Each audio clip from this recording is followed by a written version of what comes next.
All right, dudes, as preface, it's a one guest town on episode 47 of the Spicer Speaking podcast. And we've got not only a great one, but a very timely one. She led Team Canada to the silver medal at the debut of women's hockey in the Olympic Games back in 1998 in Nagano. Went on to lead my alma mater, the Bulldogs, to 5 NCAA championships. So very fortunate to have her now in the desert proper as the VP of branding and community relations for our CV Firebirds and Acrisure Arena. Welcome, Shannon Miller, to the Spicer Speaking podcast. Did I get all that right, Shannon? You sure did, Judd, and it's nice to see you, and thank you. Thank you for joining me. As offered, a very timely opportunity to have you on. I mean, this USA Canada rivalry, it may be one of the, if not the most underappreciated rivalries in all of sport. I mean, the gold medal game has been contested 6 times. Canada has 4 of those golds. USA has 2 of those golds. There's only been one exception of the 6 previous gold medal games when Sweden snuck by the US. I want to say that was like 2006 when they took down the USA in the semifinals. You've been very much a part of this rivalry right from the get. Assess this year a little bit as we look forward to this gold medal game, Shannon. Well, first, I want to just say it's been really fun being involved in the Women's Olympic Hockey program basically my whole life, because even after I left Canada, I moved to the United States to coach NCAA Division I college in Duluth, Minnesota. We recruited players from all around the world, and we, like Finland, Sweden, Russia, Germany, Switzerland. And so even though I have not been at the Olympics coaching since the 1998 Olympics, I have alumni always at the Olympic Games playing. And some of my former assistant coaches have been the head coach with Team Canada or in another role with Team Canada, as the case this time around. So I feel like I have family members always competing. So it's really a real fun event and exciting event for me. As far as tonight's gold medal game, obviously there couldn't be a better matchup. I did coach some of those kids in Sweden that upset USA many years ago and played Canada for the gold. But now it is the best 2 teams in the world going to meet and compete tonight. And everyone's guess is as good as mine. It's going to be a 1-goal game. Someone's going to pull their goalie. The other team's going to score. One team's going to be celebrating and one team's going to be crying, but it's going to be an amazing event. Canada, I believe, has broke its own Olympic record for goals scored in a single Olympiad. Obviously very high powered, and matching that with some stellar goaltending as well.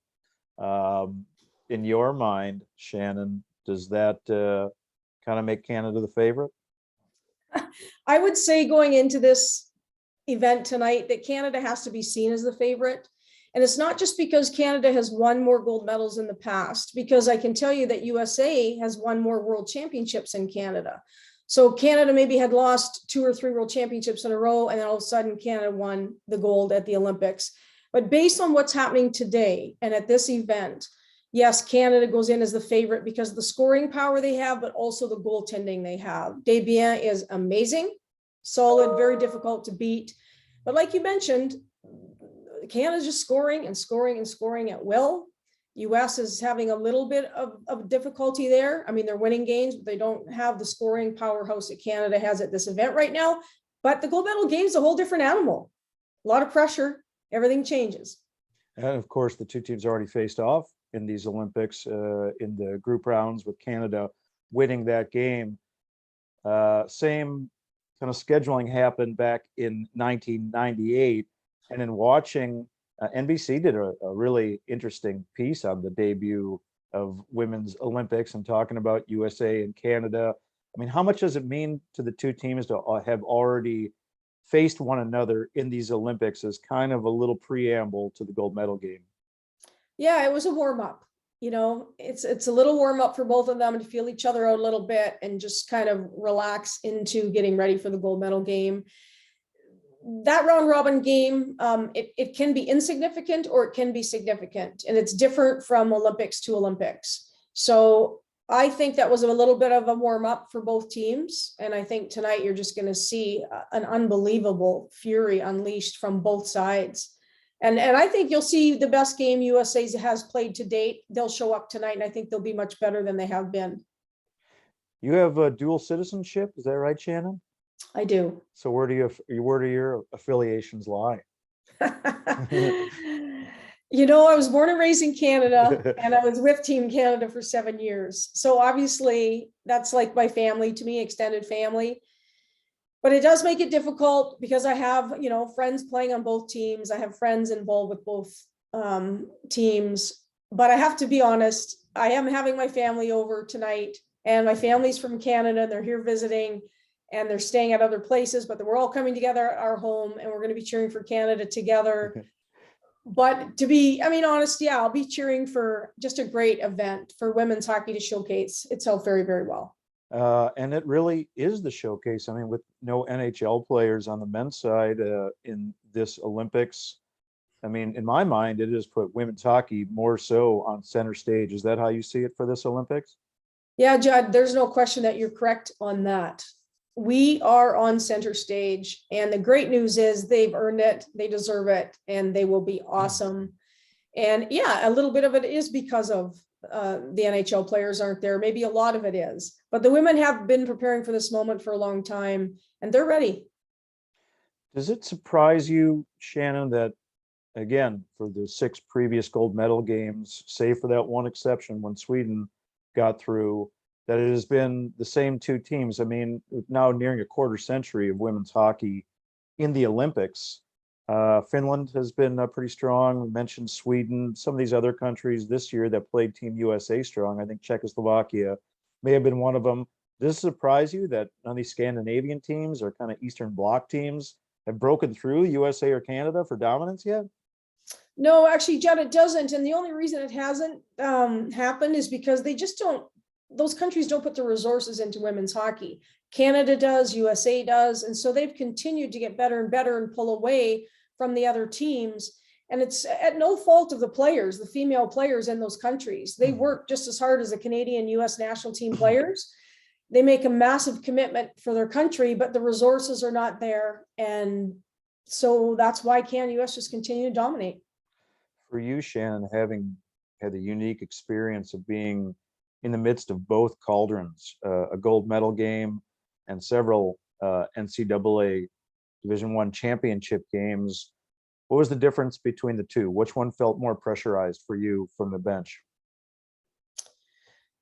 Oh, you know, I'd have to be the 98 Olympics for sure. There's so much pressure to win, especially when you're Canada. But the 97 Worlds prior to the Olympics, there was a lot of pressure there too. We went into overtime. And I remember feeling a lot of pressure because we were Canada, but also because it was preceding the Olympics the next year. So I felt that we really had to win that one. Obviously in 98 in the gold medal game, really felt like we had to win that one, which is not a good way to go into an Olympic gold medal game feeling like you have to win or you're a failure. I was young then. I was 33 when they hired me to coach the Olympic team, 34 at the Olympics. I would certainly go in with a much different mindset and calmness and maturity now. But I think that the truth is, anytime you're in a big game, whether it's an NCAA event or the Olympic gold medal game, you're in the moment. And so that is the most pressure you're going to feel on that day at that time, because that's the moment you're in. And you forget, you move on past the Olympic gold medal game or an NCAA championship, and you move on to the next event. So when you're in that moment, it again is the most pressure that you are feeling. So each event is significant and different, and how you handle it, of course, changes over time as you mature. No, friends, if you weren't jacked up for the women's gold medal game already, I trust you are now. Visiting with Shannon Miller. She's now the VP of Branding Community Relations for RCV, the Coachella Valley Firebirds and Acrisure Arena. We've talked about what's going on globally. Let's talk about what's going on locally, Shannon. It was but a few months ago, and I think I shared this article with you. I know I did certainly with your colleagues for Palm Springs Live, talking about some of the techniques that non-traditional hockey communities or cities have used to orient the populace and get them interested in ice hockey, whether it be Henderson, Nevada.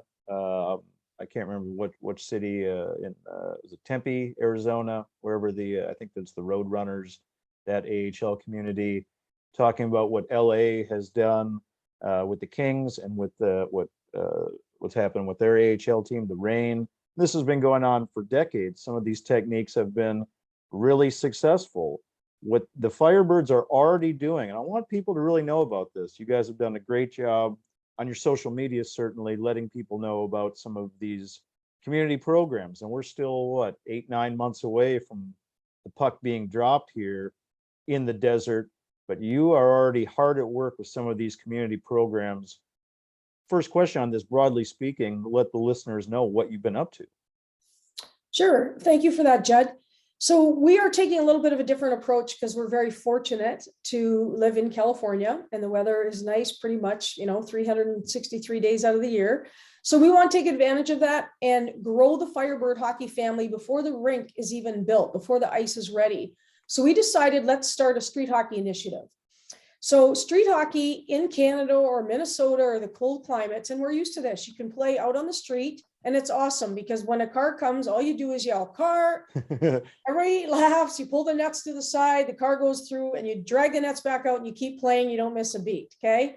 And to interject briefly, I mean, when we Minnesotans or Canadians saw that in Wayne's World, when they did that, like people that aren't from where we are from probably didn't laugh as hard as we did that when Mike Myers had that bit in Wayne's World. But that's exactly what they did, because that's exactly what we did when we were kids. That's right. That's exactly what we did. And it's true. And I talked to my uncle who was, in his 80s, and he said the same thing. That's what he did when he was a kid growing up in Canada playing hockey. So, and you can play street hockey in a parking lot. It just has to be an empty parking lot. You need a couple nets and some cones to outline the rink, and away you go. Here in California, we've decided, okay, we're going to play on basketball courts and tennis courts. There's a lot of outdoor basketball and tennis courts here because of the weather. So we've been doing these street hockey clinics to teach kids how to play hockey in their running shoes. And like I said, we're doing on basketball courts, tennis courts. They love it. We've been embraced. And when you try to explain it to people, it's like watching a 5-on-5 basketball game. But instead of a basketball, each kid has a hockey stick in their hand, and there's a little rubber ball, and no bounce ball is ideal for street hockey. And sometimes you have a goalie net, and sometimes you have a shooter tutor, and sometimes you just stand up a tire in the net.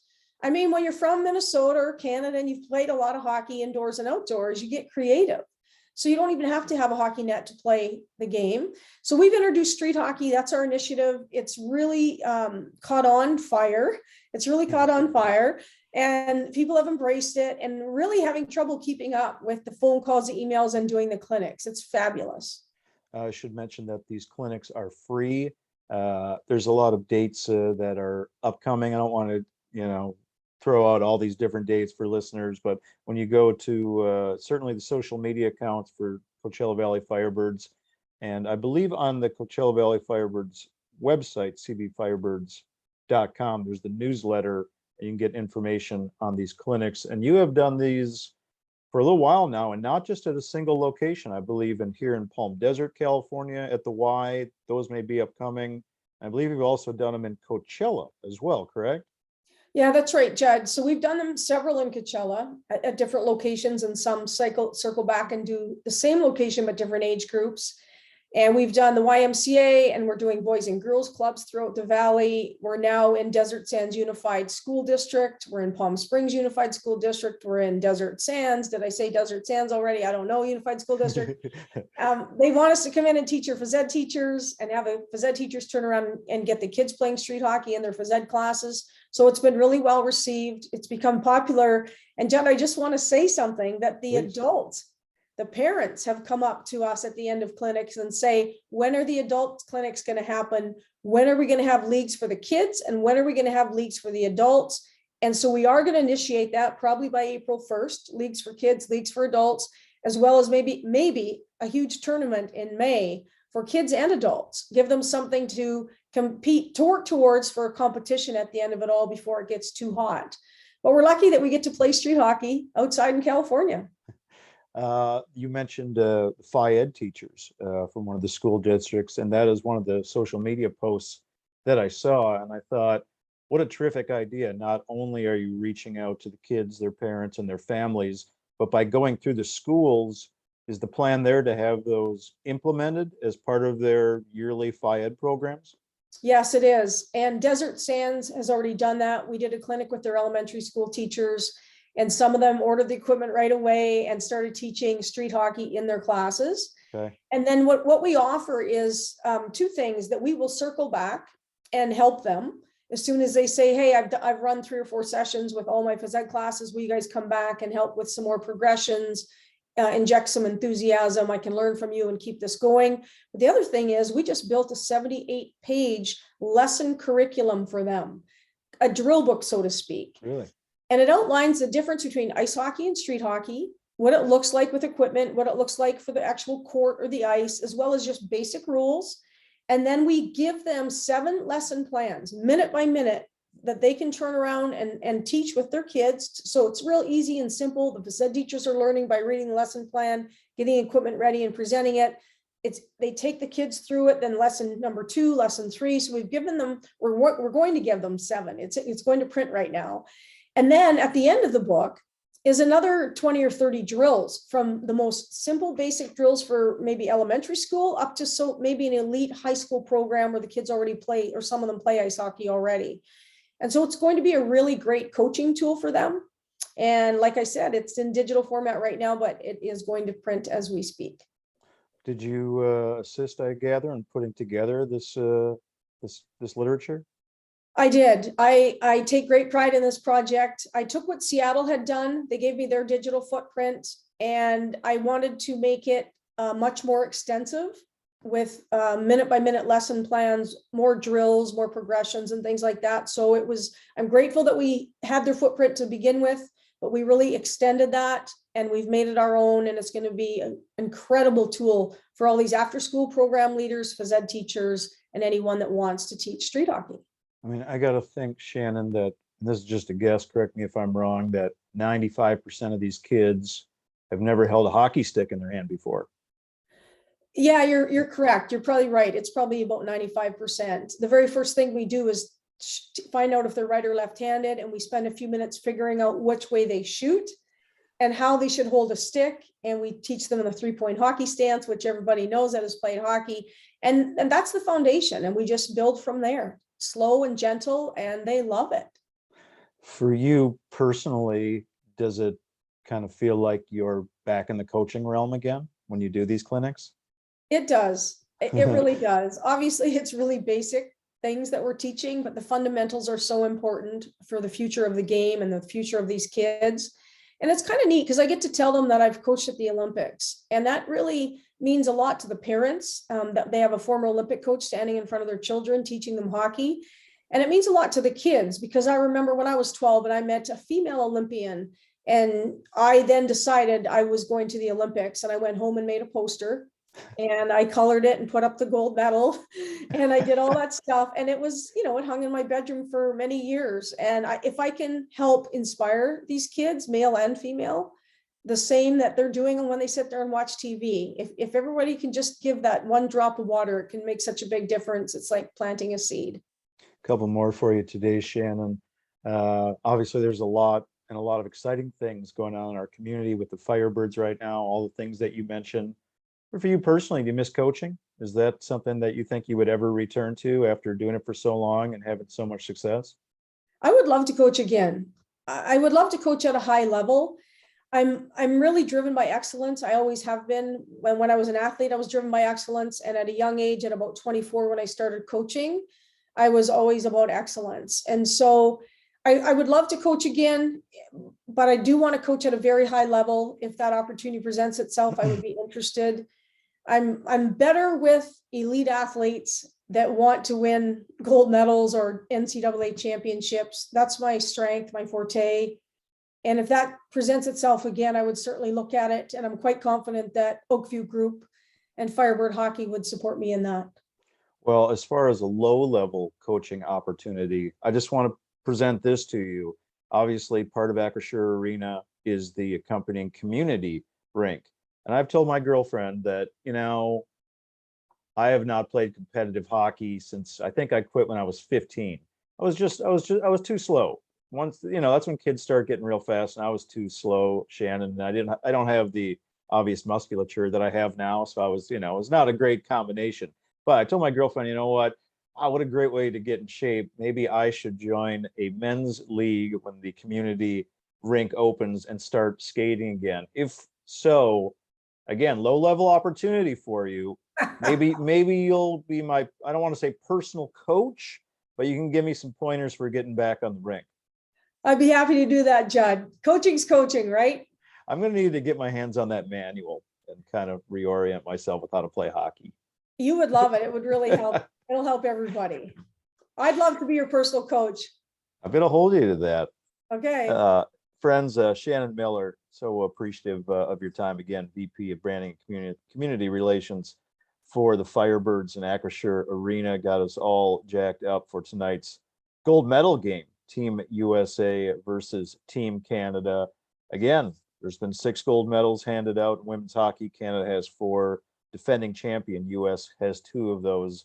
Very excited to watch it. Enjoy it with your family. I think we're on opposite sides of our rooting interests, but like you said, looking forward to a great game, Shannon. Thank you, Judd. I really appreciate it. And if I might just end on saying that the facility that we're building here is going to be the crown jewel of the Coachella Valley. So it's not just Firebird hockey, it's also going to be live entertainment and other community events. And it's definitely going to be the crown jewel. So everyone in the community is excited about it, including me. So thank you. Including me as well. Make it a point to drive by on the 10 around Varner Road once or twice a week. And we're getting to the point now in the middle of February where you can decidedly see the progress being made on the arena. It looks like something now. Yeah, it looks fantastic. It's so exciting. The topping off event is actually going to be tomorrow. Yes. So gold medal games tomorrow, topping off event for the arena where they put the roof on. So it's an exciting day. All right. Exciting time, Shannon. Thank you for your time. We'll check back in soon. All right. Thank you.